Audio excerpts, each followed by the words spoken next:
Hello, magandang hapon uli sa inyong lahat. So meron tayong pag-uusapan na video. Ito nagva-viral to, no? Ha? Ito sa video na to. Napanood nyo na ba to? Marami nag-send sa akin ito. Ano daw ang masasabi ko dito? Yung nagsusurf. Tapos, panoorin nga natin.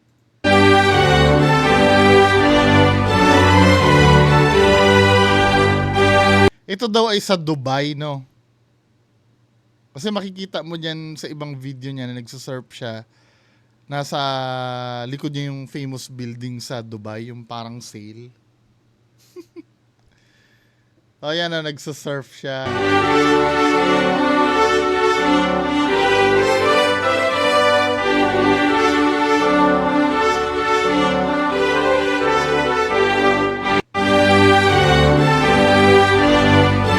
Galing ng balance niya, no? Tapos naka-heels pa siya, oh.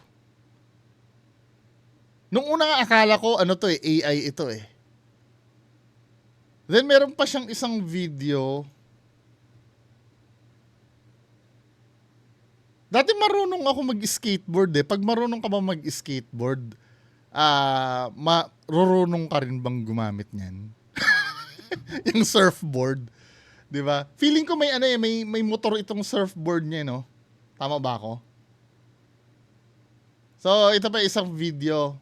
Wait lang ha. Dito naman kumakain siya ng Chicken Joy. Naka Filipiniana costume siya tapos Chicken Joy. Ganda, galing ng balance niya, no? Professional siguro na to. Eating Jollibee fried chicken and surfing while look stylish. Anong name niya? Carolina Agata Sangkewis. Ano na lang natin, Carolina Agata na lang. Ang hirap basahin ng eh. So, sino ba ito si Ma'am? Tingnan natin profile ni Ma'am, ha. So nagva-viral itong itong mga post niya na to, Philippine flag tsaka ito. Pero ito mga men, gawain niya na pala talaga na mag-surf, na kung ano-ano yung ito, may pizza pa siyang kinakain dito sa habang nagsusurf siya. Oh, pizza. Mukhang Pinoy yung niya, yung crew niya, no? Tingnan nyo ha. Mukhang Pinoy eh. Siguro kaya nagkaroon siya na idea na gawin niya, no? Tingnan mo yung mag-aabot sa kanya ng Hindi ko lang may on yung may copyright yung music eh.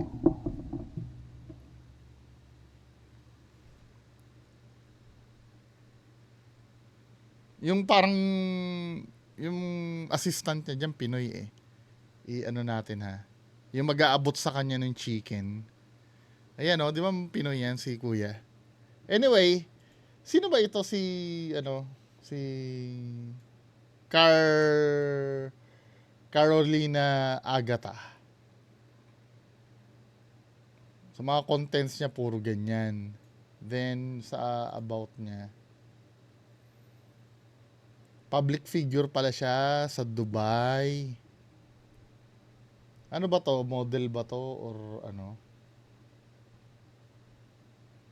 Mukha siyang ayun may mga award, may nasa award ceremony pa siya. Mukha naman siyang celebrity doon. Pero ang tanong, ano daw ang masasabi ko dito? Magaling. Magaling. Pero kung tutuusin, nakakamangha do sa ginagawa niya, no? Kasi matagal niya nang ginagawa yan ayon dun sa history ng mga videos niya eh. Magaling talaga siya doon. Pero kung dito dahil may flag ng Philippines, wala rin namang special dito sa ginawa niya nun sa iba. Well, sa atin, dahil Pinoy tayo, nagiging special sa atin yan. May flag ng Pilipinas eh. Tapos kumakain ng Chicken Joy eh, di ba? Pero kung sasabihin mong kakaiba ba ito sa ginawa niya doon sa iba, mukhang hindi naman. Ang tawag kasi dyan sa ginagawa niya, hindi naman masama yan, Ang tawag kasi dyan, Filipino baiting yan. Napapansin nyo, every time na may mga magbabiral Lalo na pag foreigner ang gumagawa. Tapos related sa pagiging Pilipino natin or nadadamay ang Pilipinas. Ano yan, magva-viral talaga yan. Kasi ano tayo eh, excuse me, likas sa atin yung maging proud ba sa lahi natin. Yun ang maganda sa Pinoy eh.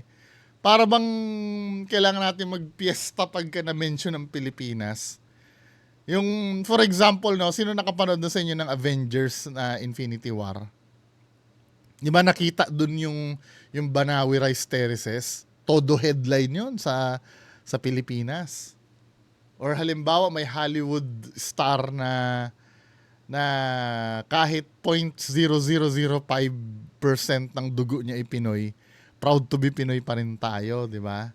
Ano na yan, culture na natin Pinoy yan, na hindi na siguro, alam mo parang achievement kasi sa atin na ma-recognize na ibang bansa. Siguro dahil kadalasan sa mga kababayan natin ay mababa ang tingin sa mga Pinoy, na parang pag may umano sa Pinoy todo natin, todo heaven natin, di ba? Parang yung kay Manny Pacquiao, ang sarap maging Pilipino no, nung nananalo siya. May nag-comment nga sa akin regarding kay Manny Pacquiao eh. Isisingit ko lang to, no. Sabing gano'n ni Sir Wilson Alvior. Ano reaction mo, Boss B? Manny Pacquiao, full parade. Route 15K fans cheering for him. Nakaka-proud bilang Pinoy, di ba? Maraming banyaga nagmamahal sa ating kababayang Pilipino. Oo naman. Yung pagiging boksingero ni Pacquiao at yung na-achieve niya sa boxing ay forever akong magiging proud doon. Kasi siya lang ang nakagawa nung sa 8th division, di ba? Meron pa bang iba? May naka-break na ba noon? Wala pa yata, di ba? Forever naman ako magiging proud doon sa achievement na yon. Kaya lang, yung mga sinasabi mong mga maraming banyaga na nagmamahal sa ating kababayang Pilipino ay regarding yan sa karir niya sa boxing. 'Di ba? Hindi naman alam ng mga banyaga na yan yung karir niya sa politics eh. 'Di ba? Kung paano siya makipagdebate sa Senado. Sana makita natin yung difference. Siguro baka napanood mo na kinikriticize namin si Manny Pacquiao do sa political niya, 'di ba? Yung pagiging boksingero wala namang doon eh, wala namang kaso doon eh. Or meron man kami nakukomentaryohin regarding dun sa pagiging boksingero niya, yun ay para ma-preserve yung pagiging legend niya. Kasi ito nung lumalaban kasi si Pacquiao, ngayon lalaban pa uli. Alam mo yung parang takot na ako na bumaba yung value niya pa. Kasi nandun na siya eh. Parang sa akin, nonsense na lalaban ka pa uli. Nandiyan ka na. Pag natalo ka pa dyan, dagdag na naman sa record mong talo ka eh. Hindi ko sinasabi matatalo siya, no? Pero you can't deny the fact na nagkakaedad na siya at hindi na 100% na katulad niya nung prime niya pa yung lupit niya. Siyempre, sometimes magiging maingat na rin tayo. Pero yung pagiging proud kay Manny Pacquiao sa na-achieve niya, oo. Isa rin ako sa nanonood sa mga laban niyan eh. Isa rin ako sa mga Pilipino na hindi gumalaw ang mundo tuwing lumalaban si Manny Pacquiao noon. Isa rin ako diyan. Habang nag-aaral pa ako noon, kailan yun yung kalaban niya si Eric Morales ba yun? Kinder ako noon eh. Isa ako sa mga tumitigil ang mundo noon. Pero syempre, pag nakita mo yung sumabak siya sa politics, no, ibang usapan kasi yun. Hindi naman boxing yung sa politika niya eh. Di ba? Hindi naman boxing ang pinag-uusapan. Yun ay regarding na sa future ng bansa natin. Syempre, iba rin ang masasabi natin tungkol doon. 'Di ba? Hindi naman porket magaling kang kumanta may talent ka na rin automatic sa pagsayaw. Pwede kasing maganda ang boses mo pero pangit kang sumayaw. Or pwede magaling kang sumayaw pero pangit naman ang boses mo. Hindi naman pwedeng kung pinupuri kitang pinupuri kita na magaling kang sumayaw, pupurihin na rin kita bilang singer. 'Di ba? Magkaiba 'yon. Anyway, dito na tayo sa isang topic, no. Ito, balikan natin yung nagpakamatay na na UST students. So, hindi ko alam kung totoo itong post na to Hindi ko siya kasi minsan dala na ako pero kukunin ko yung details nitong post na to, ipagpapalagay ko na ito ay totoo nga, 'di ba? Pero disclaimer, hindi ko alam kung totoo ba talaga itong nakasulat dito. Pero ayon dito sa post na to, kasi nakakadala minsan may magpo-post diyan na hindi naman talaga nangyari. Katulad nung kay Diwata, 'di ba? Umiyak daw si Diwata dahil natalo daw. Pero ibang video yung pinapakita, lumang video na. So, ito yung sinabi. Disclaimer hindi ko alam kung totoo to, pero tinag sa akin Ano daw masasabi ko? Sabi dito, hinatid na sa huling hantungan ang estudyanteng nag-suicide dahil binagsak ng kanyang professor. Sabi ng pamilya, ginawa nila lahat pero wala talaga. Kahit anong effort niya, kahit retake niya yung subject, failed pa rin siya, ang sakit isipin. So, confirm na yung subject na yon ay niretake niya. Kinuha niya uli. 'Di ba? Dahil bumagsak siya, then same professor pa rin. So, dito na papasok yung sinasabi ng unang teacher na nakausap ko na pangalawang take na pala yun at estudyante pa rin pala nung nakaraan. Bakit hindi niya pinag-focusan? 'Di ba? So dito na tayo pwede mag-speculate, baka naman may personal na galit yung professor sa kanya. Ano yun, hindi na siya natuto, pangalawang kuha niya, same professor pa rin. Hindi pa rin na pinpoint ng professor niya yung kahinaan ng estudyante niya. Hindi niya man lang tinulungan. 'Di ba? Well, hindi ko pwedeng husgahan yung baka naman hindi natin alam na talagang tinutulungan niya lang yung bata. Talagang siguro may time na kahit ako din pag hindi ko talaga, lalo na pag hindi ko gusto ang isang bagay, kahit ilang beses mo kong turuan, hindi ko talaga matututunan. 'Di ba? Ano ko rin 'yan, kahinaan ko din 'yan. Yun naman yung sa mga bagay na hindi ko gusto. 'Di ba? Pero kapag mga bagay na gustong gusto ko, kahit wag mo kong turuan, kusa akong matututunan 'yan.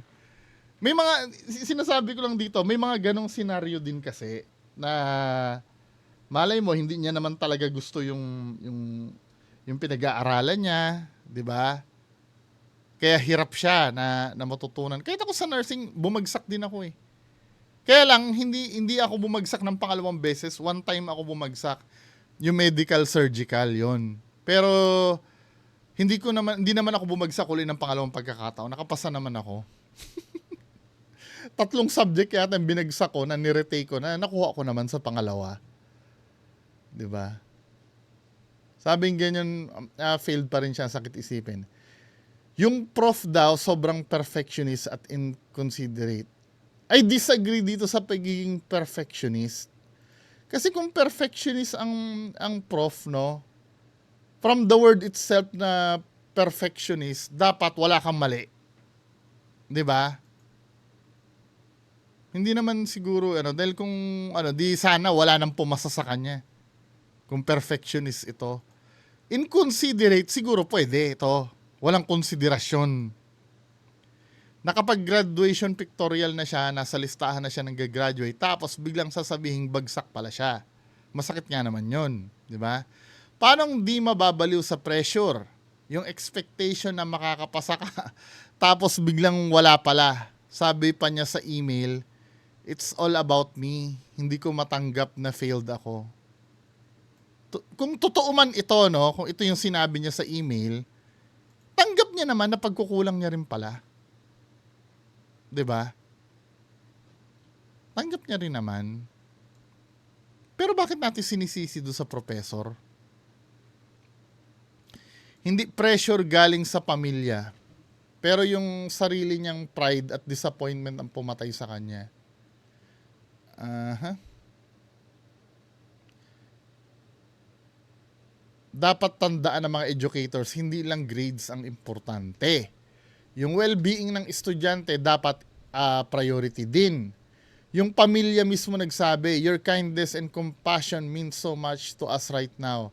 Parang nag-ano na rin yung pamilya, kinausap na rin siguro yung professor nung pamilya. Sana naging mas understanding yung prof, sana may second chance, sana may puso. Kasi ang totoo, walang subject, walang grado na mas mahalaga sa buhay ng tao. I do agree. Pero yung pagpapahalaga kasi sa buhay, whether you like it or not, nasa sa atin yun eh. Halimbawa, kung hindi pala mahalaga ang grades at yung subject na yan, bakit ka magpapakamatay? E di kumuha ka uli. Ganun talaga ang buhay. Di ba? Mamaya mag-o-opinion uli ako dito. Kung may consideration lang sana kung empathy, baka nandito pa siya ngayon. Let's learn from this. Mental health is real. And small acts of kindness can save lives. So, meron nag-comment sa akin kasi na professor daw siya ng nursing. Na iba yung iba yung pananaw niya dun sa, kasi ako, iniisip ko, since nurse din ako, agree ako na bagsak talaga. 'Di ba? Pero itong si sir, saan ba 'yun? Hinanda ko na 'yun ba't nawala pa rin yung Sige, puntahan natin yung comment sa akin, regarding dyan sa issue na yan. Kasi na-content ko na yung before may nag-comment sa akin na professor daw siya ng nurse. At na-get ko naman yung point niya. Kung siya daw yon, pagbibigyan niya daw yon. Diba? Katulad do isang teacher na dalawa kasing teacher yung tinanong ko Ang yung isa, pabor siya na kailangan ibagsak para daw malaman. Kasi ang college naman talaga, brutal naman talaga yun Hindi naman talaga siya yung bebebihin ka. Sabi ni Sir Professor, I'm a professor of nursing. I give more weight in students' character rather than examinations. Sinasabi niya. Natotoo naman niya, nasa kamay naman talaga kung papasa ka. Sabing gano'n ni Sir Ferdinand Liano, kung umabot ang student sa last semester at ginawa naman ang lahat para maipasa ang subject, tapos 1.5 lang ang short niya sa exams, sana ipinasa na lang ni prof. Nakipag-usap naman pala sa kanya, meaning inaccept na ni student ang kakulangan niya, sana pinasa na lang ni prof. Prof, sana masaya ka sa naging decision mo. Ito yung sabi ni Sir. So, professor daw siya ng nursing. Ito ay point of view ng isang professor na talagang pwede siyang ipasa. 'Di ba? Kaya lang, swertihan ang swerte ng mga magiging estudyante ni Sir at compassionate siya. 'Di ba? Pero in real life kasi, Sir, hindi mo pwedeng piliin yung magiging professor mo Katulad niyan, malas niya na napunta siya doon sa professor na gano'n. Ganyan din sa tunay na buhay. Let's say ganito, napagbigyan siya ng professor na yon. Napagbigyan siya ng professor na yon. So hindi natuloy yung pagkamatay niya kasi nakapasa siya, nakagraduate siya. May pagdadaanan na naman siya. Board exam naman. Paano na naman pag hindi ka na naman nakapasa sa board exam, ganyan na naman ang gagawin mo? Kasi ang dapat ayusin dito hindi yung professor Wala ako nakikitang mali yung professor, kahit pa sabi mong kupal yung professor, wala ako nakikita mali sa professor Alam niyo kung bakit? Kasi nangyayari talaga sa totoong buhay yan. Na marami tayong kupal na ma-encounter sa buhay natin. Hindi pwedeng laging weak tayo. Sige, pinagbigyan siya, granting na naging professor ni student, itong professor na to na compassionate, na pagbigyan siya. Sa board exam, bumagsak siya, ganyan na naman uli ang gagawin niya. Tandaan nyo, board exam, ano dyan, swerte ko nga, isang take lang ako eh. Pero merong kumukuha dyan, umaabot ng 5. Hindi nakakapasa. Kakayanin niya yon? Kung sa school subject na nga lang, eh, ganyan na siya. One way or another, yan pa rin ang sasapitin niya. O sige, sabihin na natin na nakapasa siya sa board exam. Hindi na lang sa board exam. May niligawan siya. Hindi siya nakapasa sa niligawan niya, nireject siya. Gagawin niya uli yan? Kasi dapat ang i-fix dito yung ano eh, yung mental state ng ano eh ng tao. Kasi yung mga kupal na professor na yan, yung mga terror na professor na yan, nag-i-exist na yan noon pa at maraming nakakasurvive dyan. Yung mga nakasurvive dyan, nagiging malakas. Di ba? Ang hindi dapat kinukonsinti dyan, yung ano, yung, tawag dito? Yung ganyang mentality. Dapat inaano yan, yung, kung depression man yan, pinapagamot yan. Kasi hindi normal yan eh.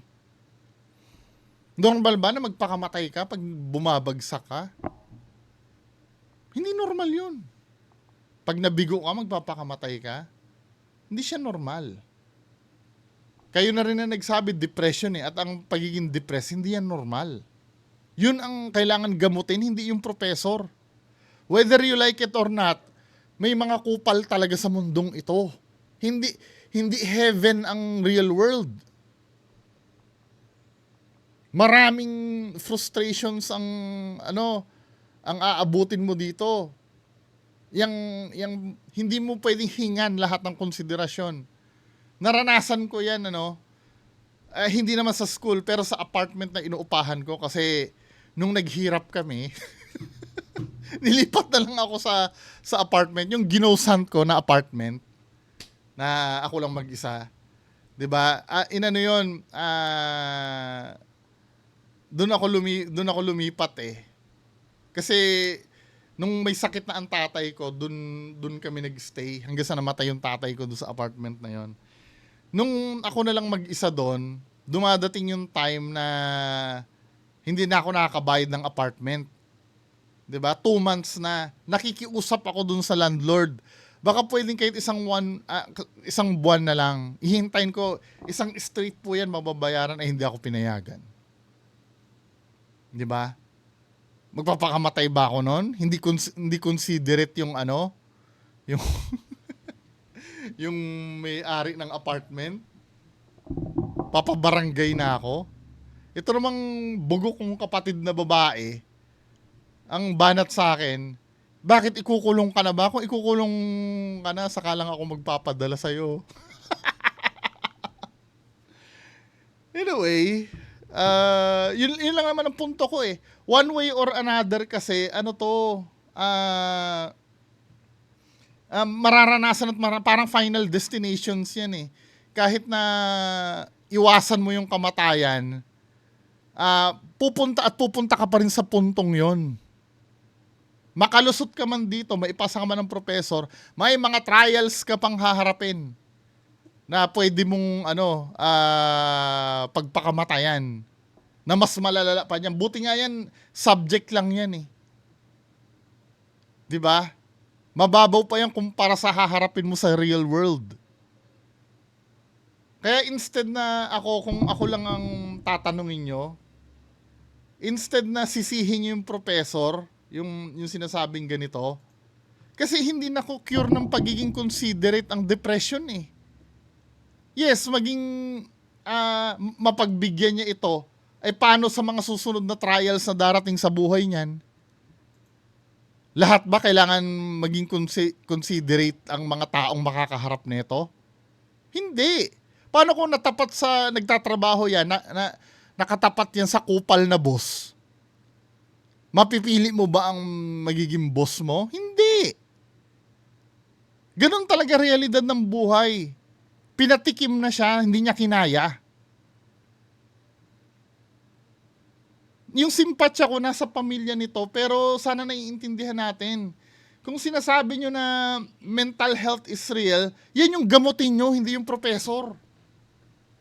Kasi patanggal nyo man yung professor na yan na hindi considerate na yan, marami pa rin professor na hindi considerate. Hindi maaalis yan.